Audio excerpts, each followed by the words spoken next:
Warm season greetings on behalf of NaveMarg Foundation and a warm welcome to this learnings of the year 2022. 2022 has been a terrific year for India as an economy. In fact, the highlights of it were the very high rate of inflation as well as of the increase in the interest rates. And the main reason for all this is basically because of the rise in crude oil prices, which was triggered by the Ukraine war. In fact, there have been a lot of corrections and a lot of ups and downs in the Indian market, with the FIIs withdrawing quite a bit of amount and the DIIs pumping in a lot of money. The corrections have been very beneficial because of the volatility that the Indian markets had.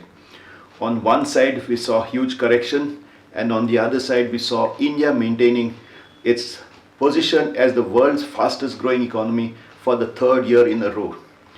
In fact, I was very much happy to see the growth story, especially the way the more and more investors have started investing into mutual funds and the folios have started increasing to a tremendous rate. So much so that the SIP book size has reached to its peak during 2022. In fact, on our side, we have seen many of our clients also had started taking more interest as far as investing is concerned, and we have learned a lot of lessons in the year 2032, out of which I would like to highlight just 5 learnings from 2022. My first learning, unfortunately, when we saw the sad demise of Rakesh Jhunjhunwala, we realized how much our own health is important. In fact, in his words, which he said categorically, I have amassed a lot of wealth in this world, but I only wish God had given me one thing, and that is good health.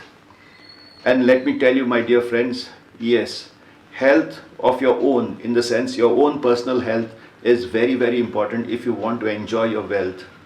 Because without health, there cannot be wealth. So the first priority I would suggest for 2023 is focus on maintaining good health.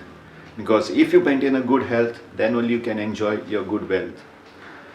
Then my second learning for the day, as far as mutual funds is concerned, 90% what we have observed as far as the mutual fund investors are concerned, they say I am investing in mutual funds, whereas what we found is most of them are saving in mutual funds looking for short-term returns. Saving in mutual funds is totally different from investing in mutual funds. Like, savers usually look for short-term returns, whereas investors look for long-term returns. And the basic thing I came to know, and from my last 2 years of sharings in my learnings, is if you want to be an investor, you need to be an owner. Your mindset should be of an owner. Let's take a small example. If suppose by chance you read your mutual fund statement, if your focus goes on the number of units that you own, automatically you become an investor. But if your focus goes on what gains your fund has made, that means your mindset is of a saver. So if you want to really grow rich and if you want to really achieve financial independence, you have to start investing in mutual funds. And let me tell you, anybody who has remained invested in the mutual funds for a period of minimum 10 years has seen phenomenal returns. And the power of compounding is really the 8th wonder of the world, because I have noticed it. All our clients who have remained invested in one fund have really seen a lot of growth in their fund. My third learning for today, in the year 2022, is basically that you need to participate rather than contribute into India's economic story. Now, what is the difference between participate and contribute? Contribute means you lend your money in the form of debt funds. Like, you lend it to government institutions or corporates, or you lend it in the form of bonds, or even park it in the bank, you lend it to the corporate institutions, as well as you just park your money there and lend it. So that is basically what we call as debt funds. Putting money into debt funds is basically contributing to the Indian economy, whereas putting money into the equity funds is basically participating in the Indian economy. So would you like to be a part of India's growth story?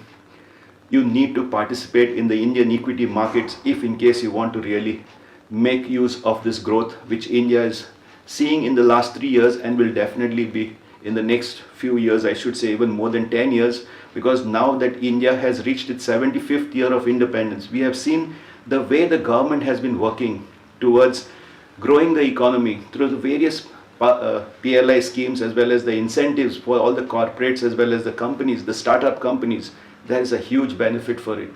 And the way we are going to grow in the next, say, 15 to 25 years, the next 25 years, that is India at 100, you can imagine what will be the India's growth story.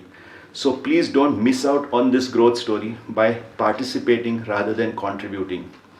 And also a small learning what I've seen as far as our SIP investors are concerned. All those who have actually stopped their SIPs in 2022 because of the the Ukraine crisis or because of the falling of the stock markets are the ones who actually missed out on the opportunity of grabbing more units during corrections. And let me tell you, Sensex in December 2022 was almost at 58 and today it is even at 60. So the growth is not much. But people who have invested during the volatile times, in the sense the volatility, the ups and downs in the market, are the ones who have made maximum returns. So my dear friends, my request is in 2023, keep your SIP active. Don't stop it, because this is the time when you will be able to accumulate more units and participate in the India's growth story. The fourth learning for 2022 is basically you cannot achieve financial independence without a passive income. In the sense, unless and until you make money while you sleep, you cannot grow rich. So the purpose of this is to explain to you is, unless and until you make your money work for you, you cannot enjoy financial independence. And for that we have a beautiful concept which we had come out with this, which is called a systemic withdrawal plan. If you start, after you reach your financial goals, if you start doing a systemic withdrawal, let me tell you, the passive income that you can generate from your investments will definitely help you achieve financial independence. Who would not like to make money while sleeping?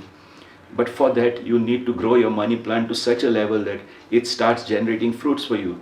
So regular watering of this plant and regular taking care of this plant will definitely help you achieve financial independence. And last, and the fifth most important thing, as I always stress it, you cannot grow rich without having financial independence. Being rich and being wealthy are two different aspects. Like my definition from my experience, because on the dictionary there are lots of other definitions and all, but the easiest definition I found out is basically rich is how much you give, not how much you have. And for you to give, you cannot do it unless you have financial independence. So financial independence is the key to happiness. And let me tell you, this year in 2023, our main theme for 2023 is in continuation with the FIFA World Cup, is basically FIFA, which stands for Financial Independence for All. We would like maximum families to start experiencing this financial independence. So what we have started doing as far as our clients are concerned is, we are setting the target number of units that the client has to accumulate in the fund, and once he manages to accumulate it, we would like to actually stop. He can start investing in another fund, but stop and experience the power of inflation. With every rupee, the NAV goes up. Based upon the number of units, the power of compounding will work. And what we have observed is, like I'll give you my own example, I had actually stopped one fund after accumulating 5 lakh units in that fund last year. At that time, the NAV was just 12 rupees. Today, within 1 year, the NAV has touched 17 rupees. Just a 5 rupees growth, and that also without investing a single rupee. 5 lakhs into 5 rupees is 25 lakh rupees profit. And now I can expect every year the growth with inflation to be at least by 7 to 10 rupees in the coming year as far as the NAV is concerned, which means I can generate around 35 to 50 lakh rupees per year on my 5 lakh units which I have generated and saved, invested in this mutual fund. So focus on accumulating units, set a target for setting up the goal, and basically after that stop investing in that fund and you can start taking another fund to enjoy financial independence. So on behalf of NaveMarg, once again, I would like to wish each and every one of you a very, very prosperous new year 2023. Thank you.